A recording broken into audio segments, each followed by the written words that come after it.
Ya, en este caso, para poder entender este diagrama, siempre deberíamos empezar por el elemento conocido, que en este caso es nuestro generador. Entonces el generador, que en este caso puede estar entregando energía, potencia a una carga, a un sistema, o incluso puede estar funcionando en vacío, va a tener un punto determinado de funcionamiento, ya con condiciones establecidas, con condiciones constantes en teoría, ya que si nosotros somos un poco estrictos deberían ser cercanas a las condiciones nominales. Entonces, para poder controlar el funcionamiento de este generador, nosotros, como les había dicho, siempre vamos a necesitar realimentaciones. Y esas realimentaciones me pueden permitir modificar la lógica de funcionamiento o las variables de control de este generador. Entonces, aquí podemos ver, por ejemplo, en la parte de arriba vamos a tener toda la parte de medición de voltaje y compensación de carga.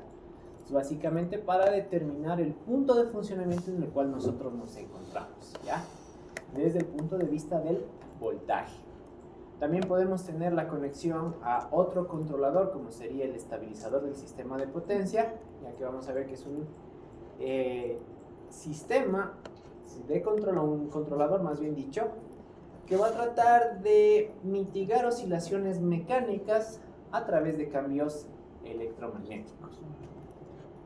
Ya, posteriormente vamos a ver un poquito cómo funciona. En la parte de abajo nosotros vamos a tener algunos limitadores. Entonces la regulación no solo es determinar la comparación o qué es lo que debe pasar con la corriente de campo, si aumentar o disminuir, sino que también nosotros debemos considerar que existen limitaciones operativas que pueden ser constantes o variables en el tiempo dependiendo de justamente qué es lo que está pasando con la máquina. Entonces aquí en la parte de abajo ustedes van a revisar básicamente que existen limitadores de sobreexcitación para no exceder por encima del límite, de subexcitación, que sería para no entregar menos del mínimo, y también un limitador o protección básicamente para asegurar que la máquina, en dado caso si por A o B razón está en alguna falla grave, crítica, active una protección que le permita desconectarse para no generar daños a su integridad. Ya en la parte de medición y demás se va a conectar a lo que sería el regulador. Ya, entonces nosotros aquí vamos a tener, dependiendo de las necesidades, diferentes configuraciones de regulación. Ya, entonces aquí pueden ver que podemos tener un regulador en corriente continua que funciona como una referencia de corriente continua, o un regulador en función de la corriente alterna que tiene su respectiva regulación de corriente alterna. Entonces aquí es en donde nosotros representamos el VCO, la lógica de cómo se hacen las mediciones, cómo se interpreta la información y cómo se determinan los cambios que se deben producir. Aquí en este caso, si bien podemos tener dos reguladores como parte del mismo sistema, esos reguladores funcionan únicamente de manera complementaria. Eso quiere decir que si se activa el uno, el otro se va a desactivar y viceversa. Aquí podemos ver, por ejemplo, que el interruptor del regulador en alterna es el que normalmente se encuentra cerrado, es el que funciona la mayoría del tiempo. Pero si por A o B nosotros abrimos este interruptor, como está conectado al de arriba, el de arriba se va a cerrar, ¿ya? Para que siempre mantengamos un control de voltaje. Y en este caso aquí es en donde se toman las decisiones, y aquí se expresa la excitatriz y un rectificador como el conjunto de elementos que me permiten ya llevar a cabo el cambio en el voltaje de campo. Entonces yo les había dicho que existen algunas formas de cambiar ese valor o de generar la señal DC que alimenta el campo. Entonces podemos tener, por ejemplo, en algún caso, la derivación de parte de la energía producida en alterna, ya que a través de una rectificación produce una señal de corriente continua. Podemos también igual tener un conjunto de elementos de electrónica de potencia que no sean simplemente rectificadores, sino un puente de tiristores, por ejemplo, para generar esa señal continua. O podemos tener también un conjunto de elementos, un generador de corriente continua como tal, una máquina adicional al generador sincrónico para producir esas variaciones como tal. Ya, entonces nosotros vamos a representar cada uno de estos elementos como bloques ya que pueden considerarse o no pueden considerarse, y el funcionamiento de cada uno de estos bloques es lo que nosotros vamos a representar en este momento como un diagrama de funciones de Laplace. Entonces, rápidamente haciendo un recordatorio de lo que habíamos visto, los e elevado a la menos st son bloques que me permiten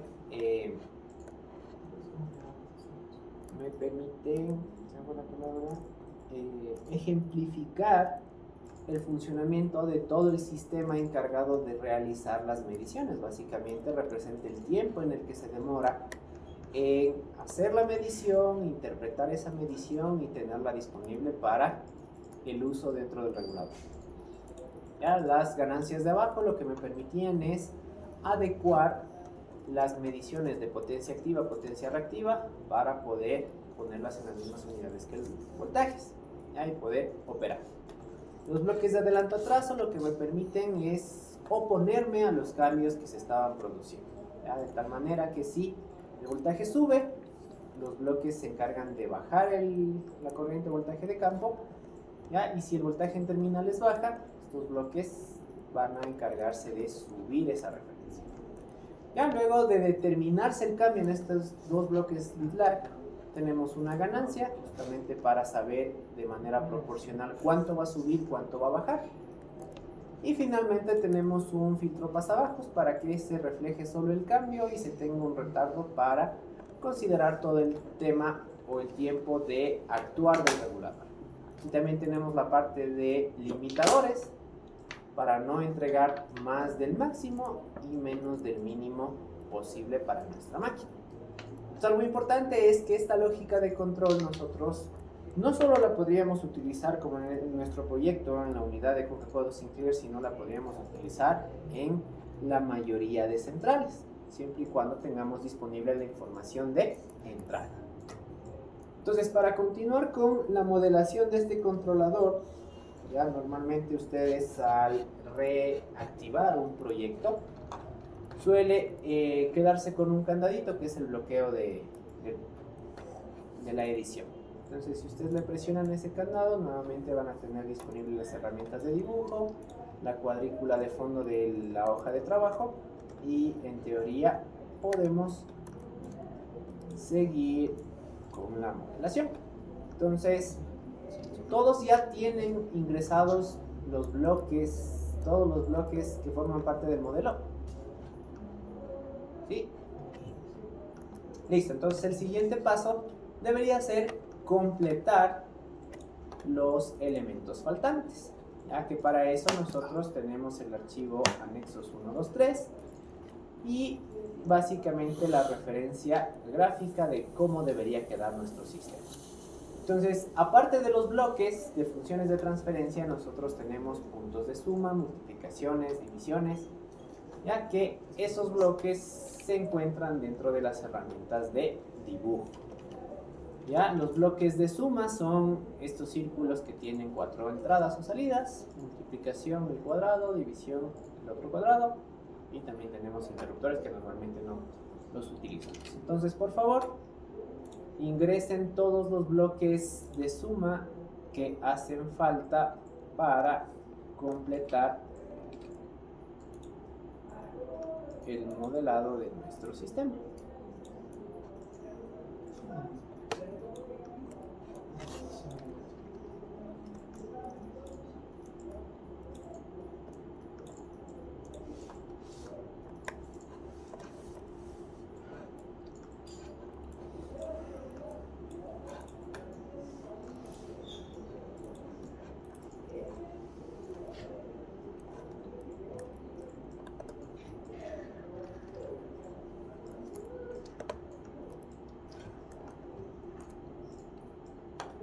¿Ya? Y una vez ingresados estos bloques ya podemos empezar con la conexión. Entonces activan la flechita de señal y de la misma manera que hicimos con el sistema de control, ya la forma de conexión es empezar por la salida de un bloque y terminar con la entrada del siguiente. Aquí hay una pequeña diferencia con respecto al caso anterior y es que vamos a necesitar señales de entrada y señales de salida para nuestro controlador. Entonces aquí, como pueden ver, las señales que ingresan a el controlador se encuentran en la parte izquierda y se conectan al margen. Entonces para eso deben empezar haciendo clic en el margen izquierdo del diagrama y le conectan a su respectivo bloque. En este caso, si ustedes se fijan, el nombre de las señales va a ser un nombre genérico o por default para los diagramas o modelos dinámicos del Power Factory. Entonces vamos a tener señales de salida que empiezan con O y señales de entrada que empiezan con YI. Entonces posteriormente estos nombres los vamos a tener que cambiar, así que no importa si les aparecen con otros nombres diferentes a los que les estoy proyectando o a los nombres que tienen en el archivo anexos.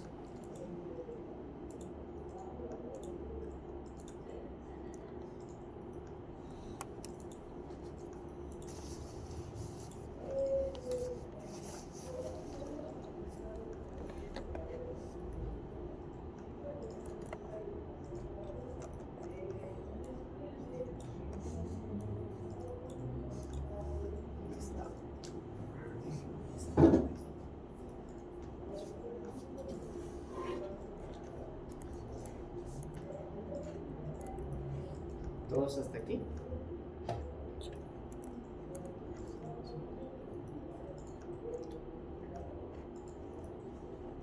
Ya. Entonces,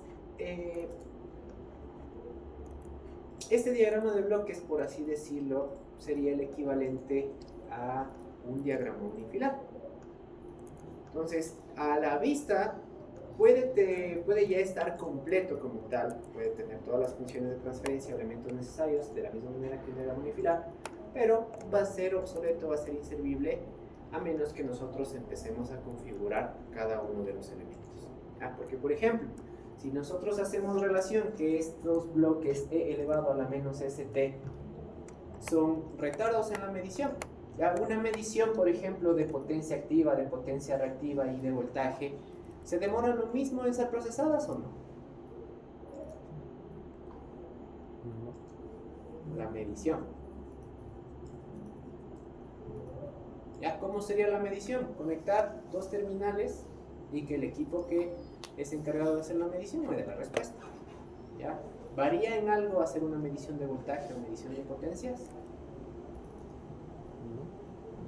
No es cierto, por ejemplo. Entonces, este retardo en la medición de voltaje, por ejemplo, tiene un parámetro T. Esta medición de potencia reactiva tiene un parámetro T1. Esta medición de potencia activa tiene un parámetro T2.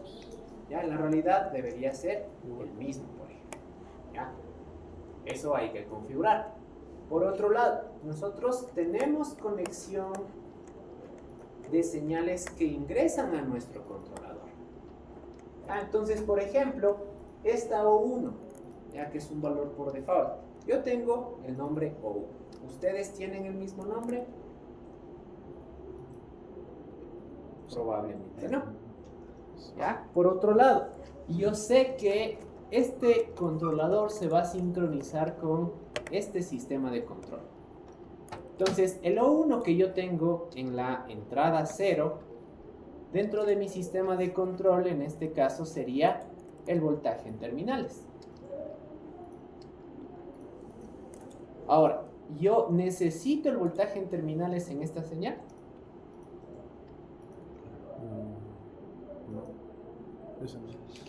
No, porque si yo reviso el sistema como debería ser, voy a ver que esa señal corresponde al voltaje proveniente del estabilizador del sistema de potencia, que en nuestro sistema de control sería la entrada 4. Entonces, el programa puede ser muy inteligente, pero no me va a dar haciendo nada. Eso quiere decir que yo tengo que configurar todo. Entonces, parte de la configuración para que no tenga ningún tipo de error posterior debe ser adecuar parámetros dentro de cada uno de los bloques y el nombre también de algunas señales. Entonces, lo indispensable con respecto al nombre de las señales tiene que ser las de entrada y también las de salida. ¿Por qué? Porque esas van a interactuar con el resto de mi planta de control. ¿Ya? Adicionalmente, ustedes van a ver en el archivo anexos que tenemos algunas señales con nombres diferentes. Por ejemplo, al final, o al inicio más bien dicho, de los bloques leadLab, tenemos una señal de error que originalmente no tiene un nombre de error. Ya estas señales que tienen un nombre diferente, básicamente lo que me pueden servir es para entender un poquito mejor el funcionamiento de los diagramas y también al momento de la inicialización. ¿Ya? Entonces, esta es ser el equivalente de una máquina, el modelo de una máquina o un conjunto de máquinas. Sigue la misma lógica que nuestro generador, por ejemplo, en las prácticas 4 y 5. ¿Cuál era esa lógica que nosotros tenemos que analizar o nos interesa saber qué pasa si la máquina parte del reposo? O necesitábamos saber qué pasa cuando la máquina ya estaba en un punto estable de funcionamiento y le generábamos una perturbación.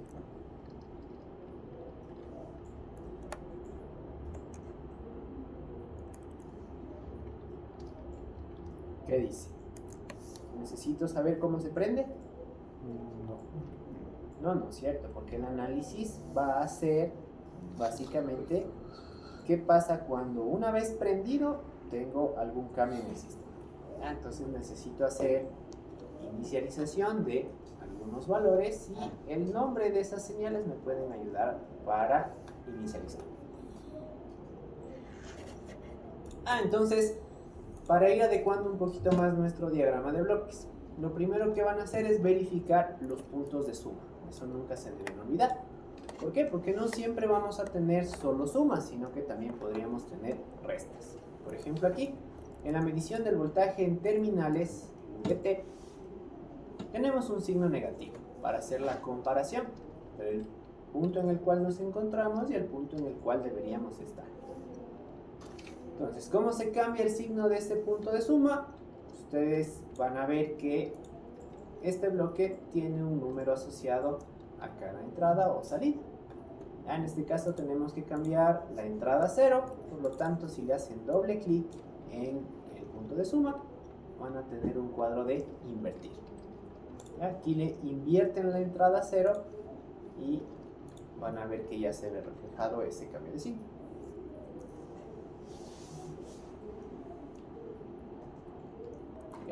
Otra cuestión era el cambio en los nombres, así que como tienen el archivo de referencia, les voy a pedir que cambien el nombre de las señales. ¿Cómo se cambia? Haciéndole doble clic en el nombre, pueden actualizar. Entonces aquí por favor cambien el nombre de las señales de entrada, señales de salida y de las señales de las ramas de potencia y voltaje.